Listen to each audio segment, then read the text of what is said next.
네, 안녕하세요. 유현태입니다. 자, 오늘은 그 올림픽 대표팀 평가전을 보고 리뷰를 할까 말까 하다가 좀 리뷰해보면 재밌을 경기였다는 생각이 들어가지고 리뷰를 하려고 켰습니다. 어, 간단하게 요점만 하고 가려고 하는데요.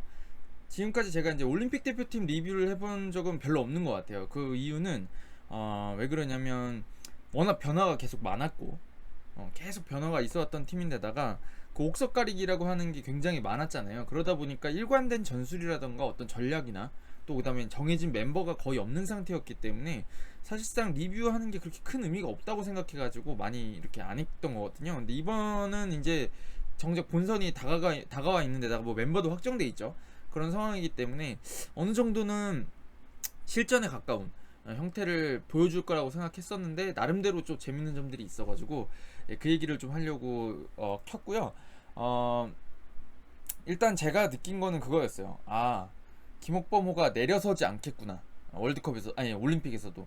그러니까 지금까지 우리나라가 항상 이 올림픽에 가면은 좀 더 밸런스에 힘을 많이 맞춘 형태를 계속 준비를 해왔었고 사실 축구가 그랬고 왜냐면은 우리나라가 뭐 아시아에서야 뭐 1등, 2등 가는 팀이지만 사실상 그 세계 무대에서는 그렇게까지 막 엄청나게 강한 팀이다라고 보긴 어렵잖아요. 그러다 보니까 조금은 밸런스를 더 잡고 운영하는 경기들이 많았던 것 같은데 이번에 김학범 감독님은 부임하신 이후로도 계속 그 경기 운영 자체는 굉장히 공격적이고 적극적인 축구를 해오려고 했단 말이죠. 아시안 게임 때는 당연했던 거고.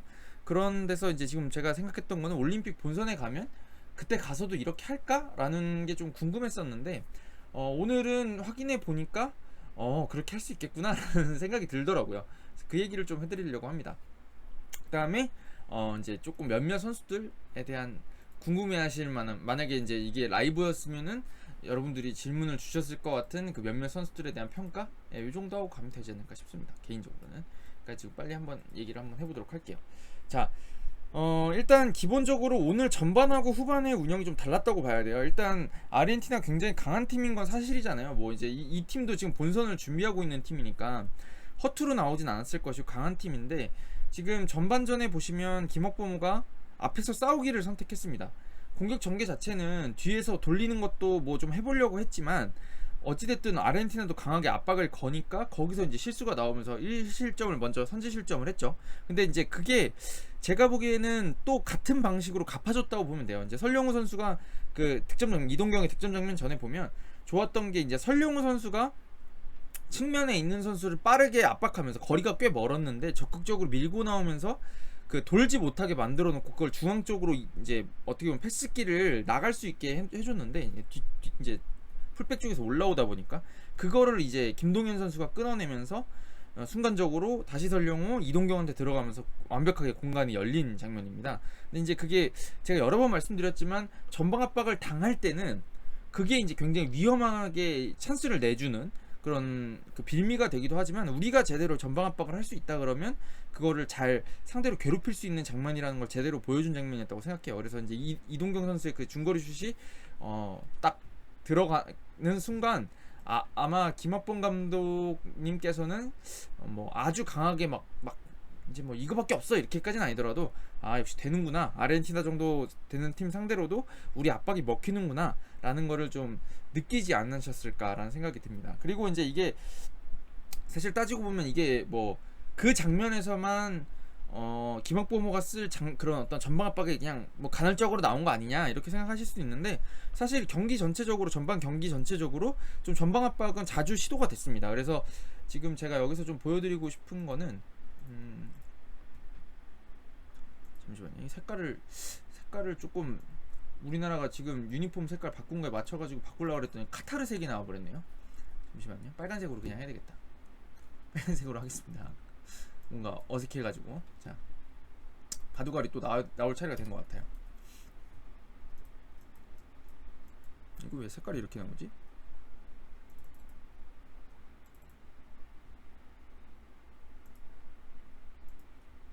자, 그러니까 이게 어떻게 오늘 풀어갔냐면 그 전방 압박 들어갈 때 제가 여러 번 말씀드렸던 것 같은데 그냥 기본적으로 뭐 이렇게 좀 올릴까요? 자, 그러니까 그러니까 이제 상대가 풀어 나올 때 전방 압박을 거는 게 상당히 중요하잖아요. 왜 그러냐면 이게 뭐 우리나라도 오늘 조금 봤지만 좀 그냥 수비적으로 내려서 가지고 공격한다 그럴 때, 그러니까 수비를 한다 그럴 때 그게 뭐 우리나라가 아주 수비가 강한 팀이 아니다 보니까 조금 흔들리는 경향들이 조금 있단 말이죠. 그러니까 오히려 그냥 조금 생각을 바꿔서 앞에서 눌러서 이쪽으로 위험 지역 자체로 공을 못 들어오게 한다라는 콘셉트도 나쁘진 않단 말이에요. 이렇게. 그러니까 뭐 이쪽에서 주로 압박해서 일로 나오는 패스들의 질을 떨어뜨리겠다 하는 게 그렇게 틀린 얘기는 아니라는 말이죠.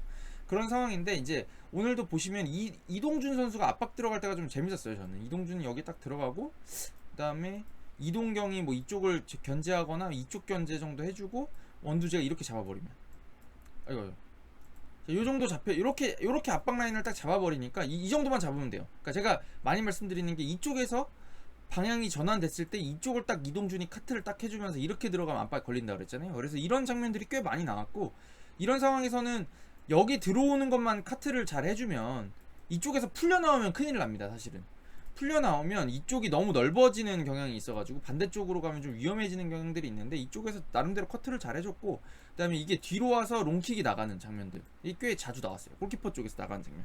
이 골키퍼가 나오는 롱킥들 자체를 약간 수비수들이 우위를 점하지 못해가지고 다시 공격권을 내주는 경향들이 있었는데, 제가 보기에 앞에서는 상당히 괜찮았다 라는 생각이 들어가지고 이거는 분명히 본선에서도 우리나라가 유효하게 쓸 수 있는 전술이 되지 않을까라는 생각이 들었습니다. 전반전. 네, 그래서 나쁘지 않은 전반전이었는데, 다만 문제는 이렇게 밀고 나오다 보니까 압박이 풀렸을 때, 방금 말씀드린 것처럼 압박이 풀렸을 때 덜어 좀 위기를 줬죠. 그 다음에 이제 제가 이제 가끔 말씀드리지만 이 압박하거나 뭔가 이렇게 들어오는 거를 지금 이제 다들 이제 우리가 이렇게 뭐 압박이 이렇게 들어와서 뭐 제가 설명드릴 때 여기도 물고 있고 저기도 물고 있고 하면 뭐 줄 데가 없습니다 막 약간 이렇게 제가 말씀 많이 드리잖아요. 지금도 보면은 잠시만요. 지금도 보면 뭐 여기는 1대1로 잡혀있고 여기도 1대1 여기도 1대1 여기도 1대1 잡혀있고 여기도 1대1 잡혀있고 뭐 이쪽으로 가는 거는 긴 패스니까 이 선수가 나오면서 자르고, 막 이 선수가 들어오면 여기서 막 뒤에서 나오면서 자르고, 막 이런 식으로 설명하는 건 되게 쉬운데 이거를 간단하게 해결할 수 있는 방법이 있어요. 여기 수비 들어왔는데 압박하러 들어왔는데 여기를 제치고 나오면요, 예를 들면 제치고 나오면 이 선수가 이제 풀리게 되니까 이 선수는 다시 여기를 막아야 되고, 그럼 여기가 프리가 되고 얘를 또 막기 위해서 뭐 다른 선수가 오고 이런 식으로 많이 풀리게 되거든요. 그래서 제가 1대1이 중요하다는 얘기를 많이 했었는데, 오늘 경기에서도 전반 중반에 한번 이 센터백이 올라오면서 중앙 쪽에서 찬스를 주기도 했었죠. 그런 것들을 생각해보면 이게 위험 부담은 분명히 있다는 거는 분명히 말씀드리고 싶습니다. 위험 부담이 있지만 대신에 이제 이동경 선수가 득점을 한 것처럼 분명히 또 우리가 얻을 수 있는 것들이 있기 때문에 위험 부담을 안고 조금 대등하게 싸우려고 한다 그러면 분명히 선택할 수 있는 전술입니다. 이렇게 말씀을 드리고 싶습니다. 그리고 그렇게 나쁘진 않았던 것 같아요. 근데 이제 제가 보기엔 상대를 좀 봐가면서 해야 되지 않을까라는 거는 좀 생각이 듭니다.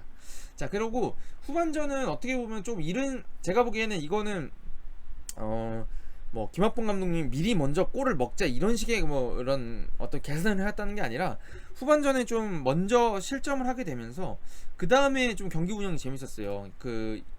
이강인하고 권창훈하고 황의조가 동시에 들어오면서 경기 운영이 좀 재밌어졌는데, 이게 저는 김학범호가 여러 가지 플랜들을 확실히 준비하고 있구나, 우리가 도전자로서 하려고 그러면 확실히 좀 더 많은 플랜들을 준비하고 있어야 된다고 생각하는데, 그걸 잘 준비해줬다고 생각하는 게 뭐냐면 2대1로 끌려가고 있는 상황이고, 아르헨티나도 전반에 비해서는 분명히 좀 수비 쪽에다가 무게를 두고 안정적으로 경기를 운영하려고 했잖아요.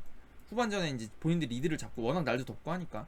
그런 상황에서 약간 자연스럽게 우리나라가 쓴 전술이 2-3-5였습니다 사실.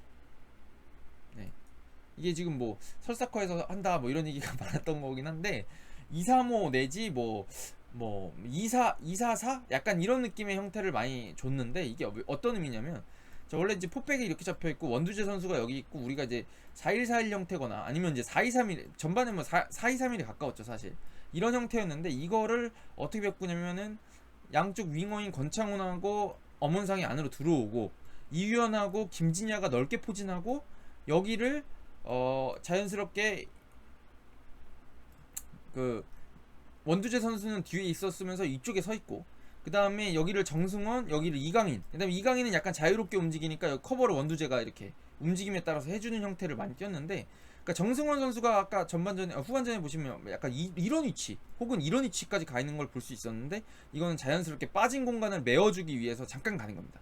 계속 여기 서 있겠다는 게 아니라 이쪽에서 제가 여러 번 말씀드리지만 여기서 이렇게 패스 줄이 나면 이 선수한테 걸리잖아요. 근데 이 선수가 조금 고되지만 이렇게 나와서 가면 이제 패스 줄이 더 넓어집니다. 이렇게 가면 아까보다 이렇게 거쳐서 가는 것보다 패스 줄이 더 좋죠.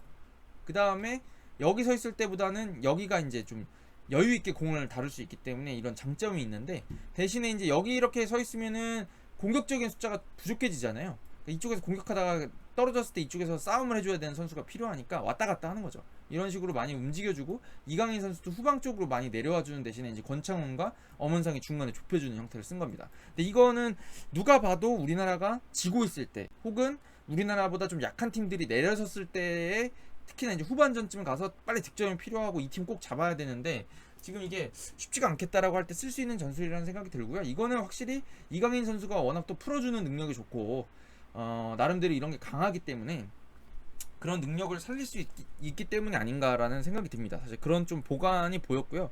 대신에 그래서 많이 만들었냐? 그럼 그건 아닌 것 같아요. 사실은 깔끔하게 만들어진 장면들은 많지 않았던 것 같은데 대신에 이제 세트피스는 많이 얻었다. 그래서 세트피스가 번번이 차단된 게 좀 아쉬웠지만 마지막에는 엄원성 선수가 마무리를 하면서 나쁘진 않았던 것 같아요. 네. 그런 생각이 들고요. 그 공격 전개 정도는 이 정도로 말씀드리면 될 것 같고 좀 아쉬운 점을 말씀드리면 아쉬운 점은 우리나라가 수비를 할 때 내려서지만 내려서지 않거든요. 사실 그러니까 4-2-3-1이라고 했을 때 4-4-2로 주로 바꿔서 형태는 4-4-2로 바꿔서 수비를 많이 하는 편인데 그러니까 오늘 실점 장면 같은 것들 그러니까 두 번째 실점 장면 같은 걸 잘 보시면 그게 누구의 명시적인 잘못이라기보다는 조금씩 아쉬웠다고 생각이 들거든요. 그게 이제 우리나라가 좀 내려가 있어야 되겠죠. 아무래도 그러니까 좀 내려가서 먹었으니까 좀 내려볼게요. 자, 이게 제가 여러 번 말씀드리지만 사실 제가 여기다 포진해 놓는 거는 실제 경기장에서 배치된 거에 비하면 굉장히 넓게 배치를 해놔요. 제가 고루고루 배치를 해놓는단 말이에요. 근데 실제로는 더 좁고 이게 이제 좁을수록 유리하단 말이에요. 왜냐면 여기 들어오기 싫게 생겼잖아요, 여러분. 그쵸? 여기는 이제 투입됐을 때 들어가기가 굉장히 싫게 생겼는데 이제 이게 문제가 뭐냐면 이게 예를 들어서 왼쪽 측면에서 전개가 되면 사실상 이렇게 좁혀진단 말이에요. 이렇게 좁혀져 가지고 이쪽을 단단하게 틀어주게 되는데 이제 이게 항상 말씀드리지만 넓게 쓰는 게 좋아요, 좁게 쓰는 게 좋아요를 할 때 이게 답이 있지 않다고 하는 게 이런 데 있는 건데요. 그 두 번째 실점 장면을 잘 보시면 이쪽에서 아마 돌파를 본인이 시도하다가 이게 이렇게 다 이렇게 예쁘게 서 있진 않았을 겁니다. 근데 전체적인 그림만 보여드리면 이쪽에서 접고 나옵니다. 접고 나오면서 이쪽에다가 그냥 반대로 쭉 오픈을 해버리죠. 근데 그때 이쪽에 들어온 선수가 이제 여기서 공을 잡고 김진야 선수는 안쪽에 좁혀 있었어요. 이걸 송민규가 잡으려고 그랬는데 여기서 그냥 1대1 치고 들어와서 마무리를 해버렸죠. 근데 이제 이게 왜 그렇게 되냐면 김학범호는 기본적으로 굉장히 많이 뛰는 축구를 지향을 합니다. 그리고 그게 전 맞다고 봐요. 왜냐면 우리나라 전력을 봤을 때 유럽이나 남미 강호를 아주 쉽게 제압할 수 있는 전력은 사실 솔직히 아니다. 그렇다 그러면 많이 뛰는 축구를 할 수밖에 없는데 이제 이게 어떻게 노출이 되냐면 이런 식으로 내려왔을 때 이쪽에서 가담하는 윙포워드나 혹은 여기서 이제 윙백이 올라왔다, 풀백이 올라왔다 그러면 이 선수가 내려가서 해줘야 돼요. 이 간격을 유지하려고 그러면 이 4명의 간격을 유지하지 않고 만약에 오픈할 때 이 선수가 딸려 나간다. 그냥 여기가 이 측면 이 공격수가 가담을 안 해주면 이 선수가 이쪽에 오픈된 거에 딸려 나간다. 그럼 이제 바로 하프 스페이스를 줄 수밖에 없어요. 그러면 이제 여기 잡으려고 벌어지면 이 선수가 들어오면 여기가 이제 벌어지겠죠. 자연스럽게 여기가 이 위치가 그죠? 이렇게 되는 게 좀 문제기 때문에 어쩔 수 없는 거라서 사실은 뭐 이걸 누구의 명시적인 잘못이라고 하고 싶진 않은데 이렇게 좁혀 있는 상황이 오니까 아무래도 이제 이 측면에 그 수비 부담이 늘어나게 되고 그다음에 아무래도 또 수비력이 떨어집니다.